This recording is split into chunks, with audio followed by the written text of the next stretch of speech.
In this analysis of the short film 2081, we will be discussing how the film techniques used in the last half work to build the climax, characterize Harrison, and convey the film's theme. At this point in the film, the only information given on Harrison comes from the news network, which labels him as an anarchist. Harrison has taken an entire auditorium full of people hostage, telling his captives that he has a bomb.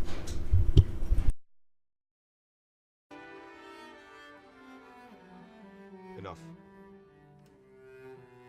Just you.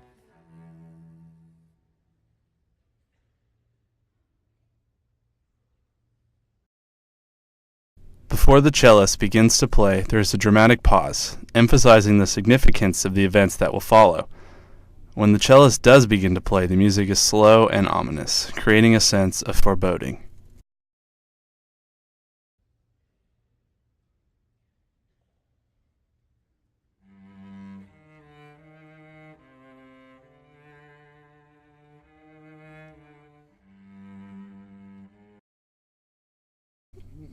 As the film continues, there is a shot of Harrison's face, eyes closed and head tilted down. Harrison appears to be standing in a quiet contemplation, like someone who is mentally preparing themselves for something that is about to happen.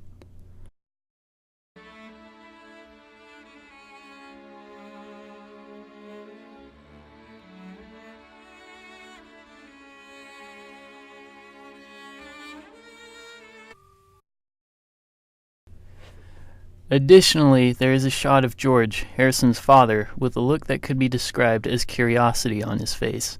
This is meant to raise the interest of the audience, suggesting that Harrison is perhaps planning something else besides the bomb, as by this point in the film, Handicapper General's men have disarmed a device in the basement of the building.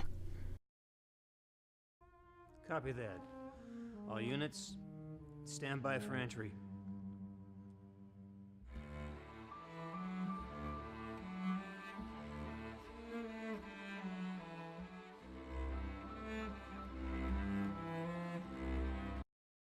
As the Handicapper General's men prepare to move in on Harrison, the camera pans across the backs of Harrison and the dancer with the two holding hands. This action serves to humanize Harrison and create sympathy for him. Holding hands is a sign of affection, not malice. Also, joined hands can be seen as symbolizing unity.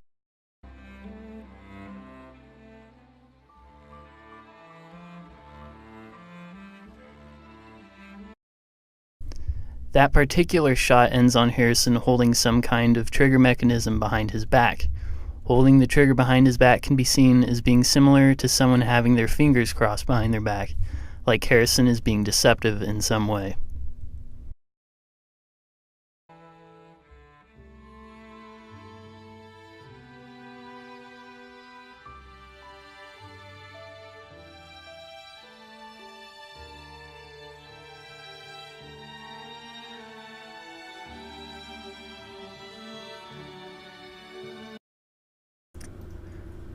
The next shot is another panning shot, moving over the basement floor.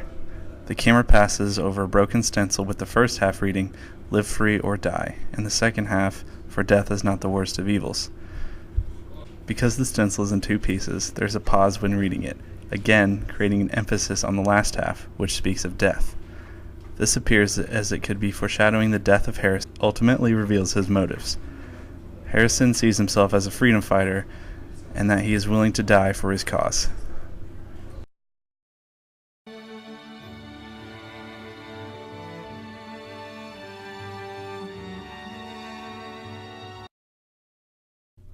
The camera continues to move upwards, revealing a second device. This confirms to the audience that Harrison is up to something beyond the bomb. The device is bathed in light that appears to be reflected from water. Light symbolizes something that is good, and water is a symbol of purity. This reinforces the notion that Harrison has good intentions.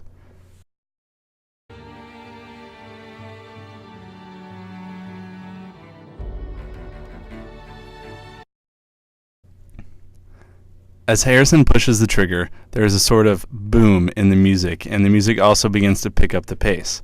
This reflects that the action in the film is also picking up.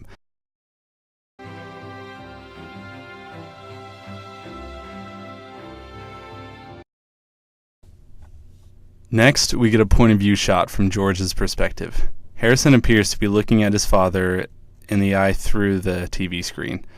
Then we get a shot of George smiling, which is followed by a close-up shot of Harrison through the TV screen. Harrison appears to be smiling back. These shots can be seen as Harrison saying goodbye, not only to his father, but to the audience as well.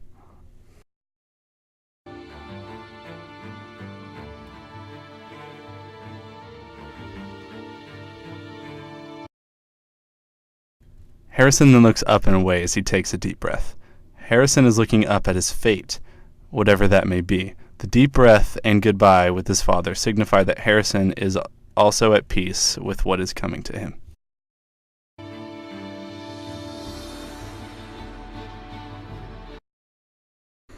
The next shot is of the held hands of Harrison and the dancer with a door behind them. As Harrison lets go of the dancer's hand and the two begin dancing, the door opens and the handicapper general's men move in. Harrison's dance with the dancer is symbolic of Harrison's plan as a whole.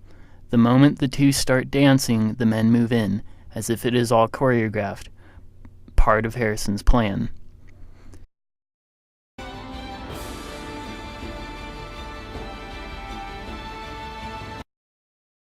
Here, the audience cannot hear what is being said to the captain, but it can be assumed that the men have discovered that the cameras are once more broadcasting. The captain then attempts to stop the handicapper general, who's approaching Harrison with a shotgun.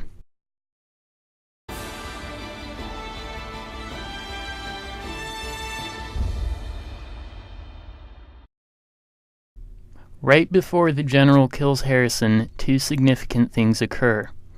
One, a trumpet is added to the instrumentation of the music, its notes having a triumphant tone. 2. Harrison and the dancer stop dancing and embrace.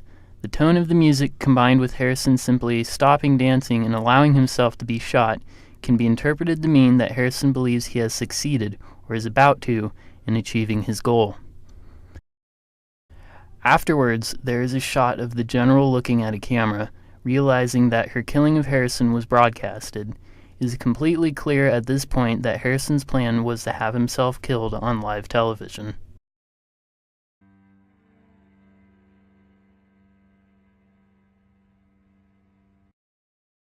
The film's thematic statement is essentially said by the broken sign: live free or die, for death is not the worst of evils. Harrison believed that his society he lived in was not free, and that being dead was better than living in such a society. This is emphasized in the moment before Harrison is killed. He allows himself to die. The music is triumphant. Additionally, there is no sound from the gunshot, just another boom in the music. Instead of the screen simply fading to black or the film changing to a different shot, the screen flashes bright white. Again, light and the color white are symbolic of good or pure things. This is in contrast to the darkness that covers everyone else in the film. What?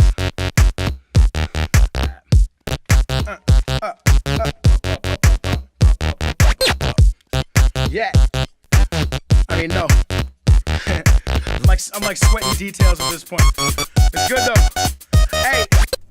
God damn it, dude.